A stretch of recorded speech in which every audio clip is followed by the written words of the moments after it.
안녕하십니까. 대정몽생의 백성주입니다. 오늘 한국 근현대사 방송에서는 최근에 초미 관심사가 되고 있는 독도와 제주도는 일제로부터 언제 공식적으로 해방되었는가라는 주제로 여러분한테 말씀을 드려보겠습니다. 역사적으로 여러분께서 아시는 바와 같이 독도는 울릉도의 부속 섬으로서 독도의 역사는 울릉도의 역사 안에서 구체적인 사항을 살펴볼 수 있을 것입니다. 삼국시대에도 고려시대에도 변함없이 울릉도가 한반도의 지배하에 있었음은 물론입니다. 독도의 경우도 마찬가지입니다. 조선시대에 있어서도 조선왕조실록에 의하면 울릉도와 독도가 자주 등장하고 있습니다.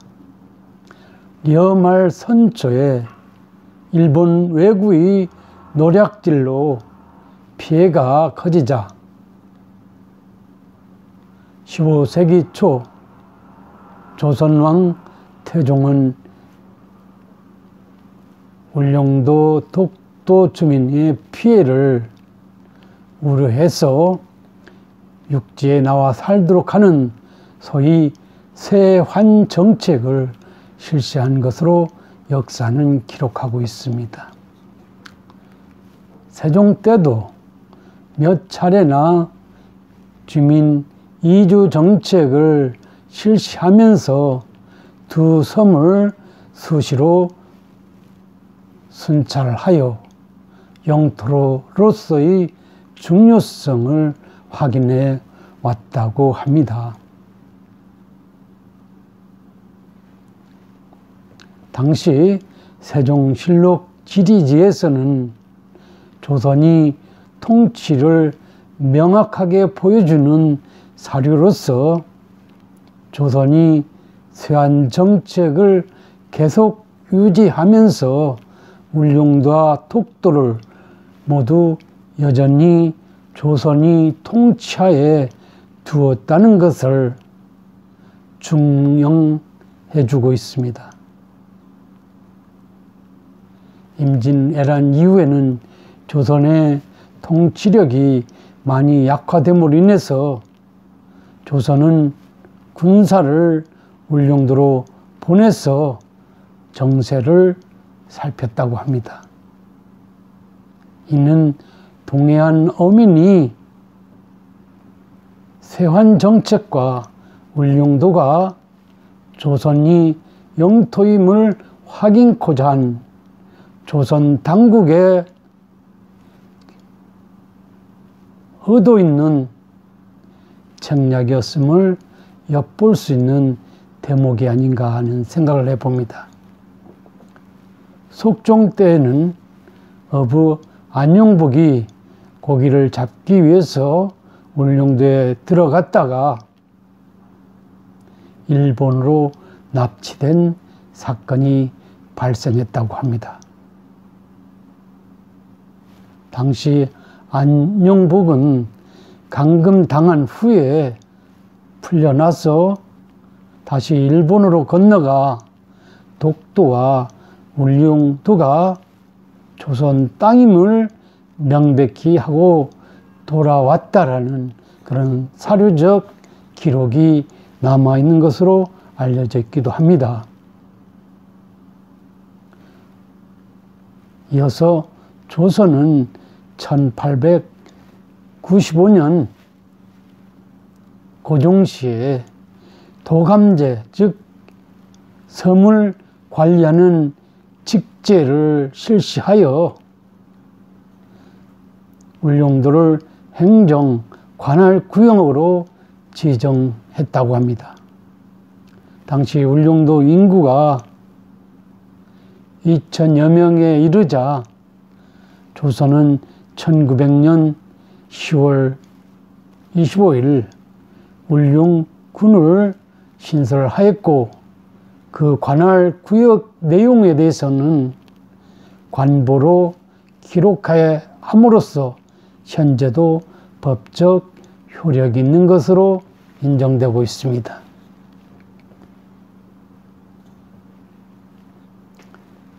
이런 상황에서 일본은 1904년 러일 전쟁, 즉 러시아와의 전쟁을 거치면서 독도의 중요성을 알아차리고 1905년 1월 28일 독도를 일본의 영토로 무작정 편입 결정해 버리는 사건이 발생하고 말았습니다.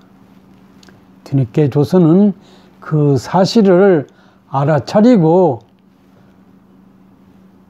일본에 반박해봤지만 1905년 여러분이 아시는 바와 같이 을사조약으로 인해서 대한제국이 외교권을 박탈당한 터라 국제적으로 이 문제를 항의하거나 호소할 때가 마땅치 않음으로 해서 속수무책으로 일관하게 할 수밖에 없었던 상황이 발생했습니다.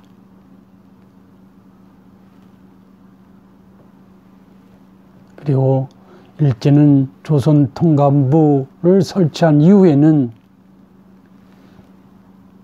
조선과 조일업협정을 체결하고 이에 따라 조선 어민 등이 울릉도 등에 들어가는 경우 까다로운 허가 절차를 밟도록 통제함으로써 울릉도 독도의 연안 어장을 고스란히 일본 어민에게 넣어줘야만 했던 사실도 역사적으로 나타나 있습니다. 2차 대전 후 1946년 1월 29일 연합군 최고사령부는 지령 677호로 울릉도와 독도, 제주도가 일본 영토에서 제외된다는 공식적 언급을 내놓고 있습니다. 이어서 동년 6월 20일에는 지령 1033호에서 일본 영역을 더욱 분명히 규정하여 독도의 12해리 이내에 접근하지 못한다는 지령을 내림으로써 독도나 울릉도, 제주도가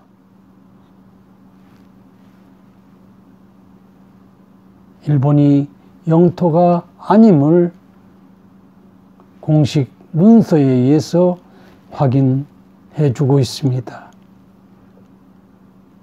그래서 울릉도 및 그 부속 도서가 국제적으로 대한민국이 영토임을 명백히 인정받았다고 볼 수 있습니다.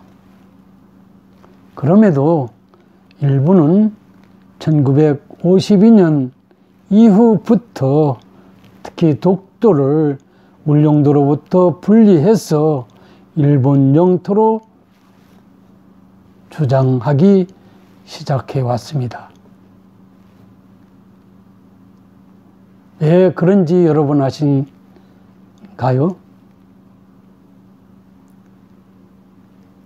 일본이 이런 주장을 하게 된 데는 1951년 샌프란시스코에서 개최된 샌프란시스코 강화 조약에서 그 조약 내용에 독도는 빠져 있기 때문에 일본이 그것을 감안해서 지금도 독도가 자국의 영토임을 주장하는 것이 아닌가 하는 그런 생각을 해봅니다. 샌프란시스코 조약에 의하면 울릉도와 제주도, 거문도는 일본의 영토가 아니고 대한민국의 영토임을 조약 문서에서 구체적으로 확인시켜주고 있습니다. 그런데 1952년 4월 달에 반려된 이 조약 문건에는 독도에 대한 사항이 빠져 있기 때문에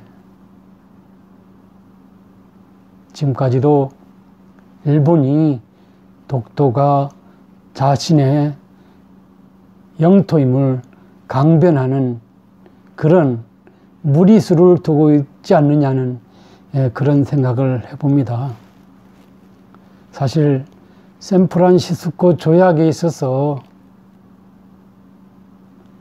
우리나라가 우리 영토를 구체적으로 주장해서 조약 문건에 기술할 수 있도록 하는 그런 어떤 국제적인 위상이나 힘이 없음으로 인해서 현재까지 이런 논란에 휩싸이고 있다고 하지 않을 수 없습니다. 당시 샌프란시스코 조약을 체결할 당시 국제적으로 대한민국은 존재하지 않았습니다. 일본의 한 지역 개념으로 우리 강토, 우리 백성이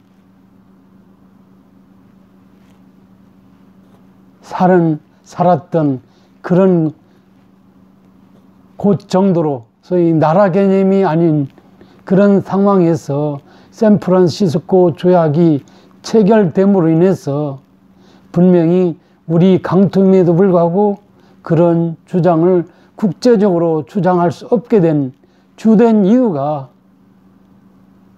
조약 당사국의 어떤 그 지위를 확보하지 못한 그런 처절함이 있었기 때문에 그런 것이 아닌가 하는 그런 생각을 해봅니다. 역사는 반복적으로 흐르고 있습니다. 역사를 통해서 우리가 현재의 우리를 되돌아볼 수도 있어 보입니다. 1951년 그 당시 상황을 우리가 연상해 본다면 국제적으로 약소국으로 별 볼 일 없는 나라로 인정받게 되는 한에 있어서는 그때의 그 처절한 상황, 앞으로 어떤 국제관계에서 우리 문제를 처리하면서 마찬가지 이 상황이 전개될 수 있다는 측면에서 제가 바라건대는 국력을 강화하는데 정부도 국민도 혼연일체가 되어서 나아가야 될 필요성은 독도의 역사를 통해서 한번 생각해 볼 수 있지 않을까 하는 그런 생각을 해봅니다. 어떻든 여러분께서 우리 역사 한번 되새겨 봤으면 좋겠습니다. 좋은 하루 되시기 바랍니다. 감사합니다.